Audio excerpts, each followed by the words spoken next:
What's up guys, this is Ronnie. Welcome back to our channel Total Technology. This is tutorial 14 and today's topic will be for loop in Rust. So in the last tutorial we have already discussed on while, and I believe in the tutorial 12 we also discussed on loop keyword. So there are total 3 different types of looping techniques are available. One using loop keyword, one using while keyword, and this is the last one where we can use for keyword. Okay, so what is actually for loop means? So for loop is used when the requirement is looping through each element of a collection. For example, you are having an array and you want to loop through all elements from the array. So that time for loop is the best possible way you can use. But definitely you can again use while loop as well. But while loop, if you want to use while loop for iterating through all the elements from a collection, it means array or something similar. So that time the code will be slow and the chances are that you could get some sort of error. But how to prove our point, so we'll see in this part. So rather going to a simple code block, I'll explain what is the difference between for and while and how to use for looping. So let me open my id. So function main, and after that what we'll do, we'll write this and we'll declare one array. So 1 2 3 4 5. Okay, when we'll declare one mutable variable just to loop through it. Okay, now what we'll do, we'll start one while loop. Okay, and this is going to be it starts with 0 1 2 3 4, so less than 5. Okay, and after that we'll print each element of this loop. So this is going to be like this. Element is this, and after that we'll write I and a I. Okay, and like this, and we'll do I equals to I plus 1, like this. So what will happen here, so I will start with 0. So first element will be pinned, 0th element, that 1, it will become 1, then first element will be pinned, means second one, then second index element will be pinned, which is this one. Like this it will go on until it will reach 5. So 0 1 2 3 4, so all elements will be printed. So let's run this thing now. I think I haven't done anything wrong, all semicolons are there, everything is there. So let's run this thing now. Okay, see, 0th element is 1, like this. But now the problem is that I am hard coding this thing here, so there are chances that it could get something different, like probably while doing some complex calculation I could there are possibilities that I should put 6 or 7. And one more thing, it will going to run the while loop multiple times, right? So the program will also definitely become a bit slower. So we can replace the whole thing using a simple for statement. For that, what you have to do, just remove this part. Okay, so we'll remove this part and we'll write for like this, for element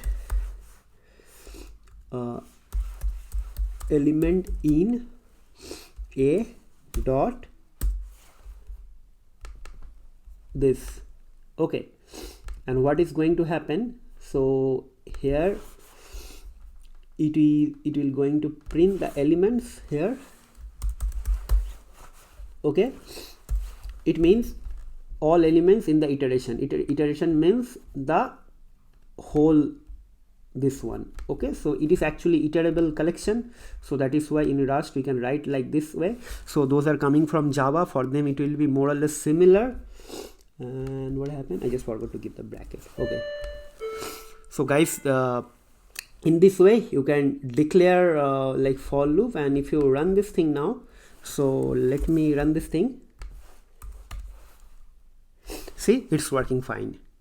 So I'll keep the code like this way for 1 minute. So if someone is taking direct notes, cause I'm doing live session as well, so for them it will be easier for to understand. So I just I just put myself on mute, but I will put this code like this for probably 30 seconds, and after that we'll start conclusion part of this video. Okay, like pause the video for 5-10 minutes, because as I told you, I'm also doing live classes, so probably for YouTube and Udemy it will be difficult to like extend the videos.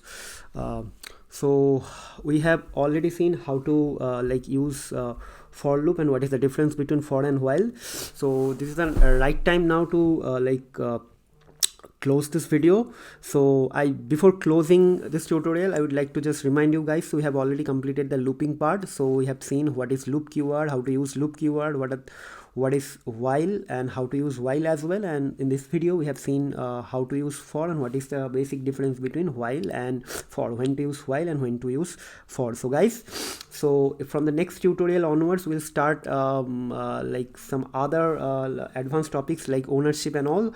But again, don't worry about that. I'll highly recommend you guys to do some sort of practice. Whatever till now we have completed, this is more or less 10% of Rust. So we have seen variable, we have seen mutability, immutability, we have seen functions, we have seen different types of integer, floats, data type, and after that we have also discussed about conditional statement with if else. And in the last 4 or 5 tutorials, you've already seen you have seen how to use different looping keywords in Rust. So it's quite kind of basic components of Rust, but again, if you start doing your practice, definitely it will give you more confidence to become a good and efficient system programmer. So that is the only advice. So enough of talking, guys. I'll definitely upload this source code as a separate GitHub file, and as well as the PowerPoint slide for your future reference.